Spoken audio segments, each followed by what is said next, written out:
Hi నమస్తే. Welcome to Monima home channel. నేను మీ సంధ్య అశోక్. అందరూ ఎలా ఉన్నారు? బాగున్నారనుకుంటున్నాను. ఇవాళ ఎంతో సింపుల్ అండ్ ఈజీ రెసిపీ చూపించబోతున్నాను. అది పెసల కర్రీ. ఎంతో రుచికరంగా ఉంటుంది. ప్లస్ అలాగే హెల్తీ కూడా ఈ రెసిపీ. ఎందుకంటే పెసలు యూజ్ చేసి చేస్తున్నాం కాబట్టి ఎంతో ప్రోటీన్ అనేది మంచిగా దొరుకుతుంది. అండ్ ఈజీగా చేసుకోవచ్చు. అండ్ చపాతీకైతే సూపర్‌గా ఉంటుందండి ఈ రెసిపీ. ఎలా చేయాలి అని ఇప్పుడు చూద్దాము.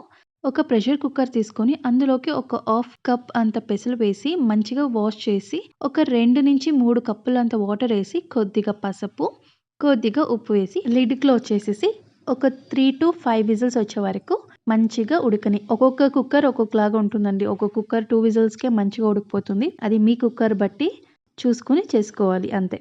ఒక 3-5 విజిల్స్ తర్వాత నేను ఆ సైడ్ పెట్టేసి, ఇప్పుడు స్టవ్ ఆన్ చేసి స్టవ్ మీద ఒక కడాయి పెట్టి అందులోకి ఒక 2-3 టేబుల్ స్పూన్ అంత ఆయిల్ వేసి, ఒక హాఫ్ టీ స్పూన్ అంత జీలకర్ర వేసి, జీలకర్ర కొంచెం వేగాక ఆనియన్, ఇక్కడ ఒక పెద్ద ఆనియన్ తీసుకున్నాను. ఆనియన్ ఇలా చిన్నగా కట్ చేసుకొని వేసుకోవాలి. అండ్ కొద్దిగా కరివేపాకు వేసి మంచిగా ఆనియన్ వేగనివ్వాలి. అంటే కొద్దిగా బ్రౌనిష్ కలర్ వచ్చే వరకు వేగనివ్వాలి.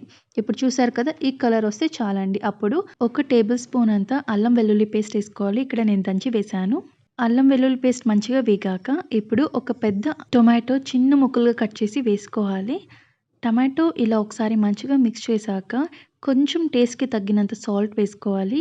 గుర్తుపెట్టుకోండి, మనము కుక్కర్‌లో కూడా అంటే పెసలు ఉడికేదానికి కూడా కొంచెం సాల్ట్ అనేది వేసాము. ఇక్కడ చూసుకొని వేసుకోండి. అండ్ లిడ్ క్లోజ్ చేసేసి ఒక 3-5 మినిట్స్ అలా మీడియం టు లో ఫ్లేమ్‌లో అడ్జస్ట్ చేసుకుంటూ మధ్య మధ్యలో మిక్స్ చేస్తూ లిడ్ క్లోజ్ చేసుకుంటూ ఉండాలి. టమాటో ఇలా మంచిగా ఉడికాక అంటే ఇలా పేస్ట్ గరిటెతో ఇలా అంటే మంచిగా పేస్ట్ లాగా అయిపోవాలి. అలా అయ్యాక ఇప్పుడు హాఫ్ టీ స్పూన్ అంత పసుపు, ఒక 2 టీ స్పూన్ అంత కారం పొడి. కారం వచ్చేసి మీకి కారం ఎంత కావాలో అంత చూసుకొని వేసుకోండి. ఒక టీ స్పూన్ అంత ధనియాల పొడి వేసి ఒకసారి మంచిగా మిక్స్ చేసుకోవాలి. ఇలా మంచిగా మిక్స్ చేశాక కొద్దిగా వాటర్ అంటే ఒక 2-4 టేబుల్ స్పూన్ అంత వాటర్ వేసి ఒకసారి మంచిగా మిక్స్ చేయాలి. ఎందుకు అంటే ఇలా పొడులన్నీ వేసేసాక ఇప్పుడు డ్రై లాగా అయిపోయింది కదా, అలానే ఉంటే మాడిపోతుంది మసాలా అనేది, కొంచెం చేదులాగా అనిపిస్తుంది. అందుకే ఒక 2-3 table spoon or else 2-4 table spoon అన్న వాటర్ అనేది యాడ్ చేసేసి ఒకసారి మంచిగా మిక్స్ చేస్తే మసాలా పొడులు ఏమీ మాడవు. అండ్ మంచి టేస్ట్ కూడా వస్తుంది. ఒకసారి అన్నీ వేసేసాక ఒకసారి మంచిగా మిక్స్ చేసేసి ఒక 2 మినిట్స్ లో ఫ్లేమ్‌లోనే మంచిగా ఫ్రై అవ్వాలి. ఆ తర్వాత కొద్దిగా కొత్తిమీర వేసేసి అండ్ మనము పెసలు ఉడకపెట్టుకున్నాం కదా, అది మొత్తం విత్ వాటర్‌తో సమేత ఇలా వేయాలి. ఇన్ కేస్ వాటర్ మీకి కన్సిస్టెన్సీ అంటే కొంచెం వాటర్‌గా ఉండాలి అనిపిస్తే ఇంకొంచెం వాటర్ అనేది యాడ్ చేసుకోవచ్చు. కొంచెం గట్టిగానే థిక్‌నెస్‌గానే ఉండాలి అనుకుంటే దాంట్లో ఉండే వాటరే సరిపోతుంది.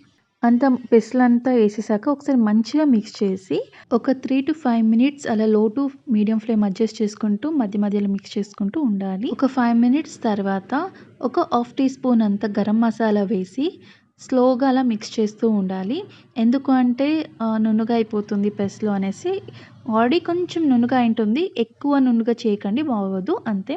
ఇలా ఒకసారి మంచిగా మిక్స్ చేసేసి ఒక 3-5 మినిట్స్ అలా లిడ్ క్లోజ్ చేసి మంచిగా ఉడకని.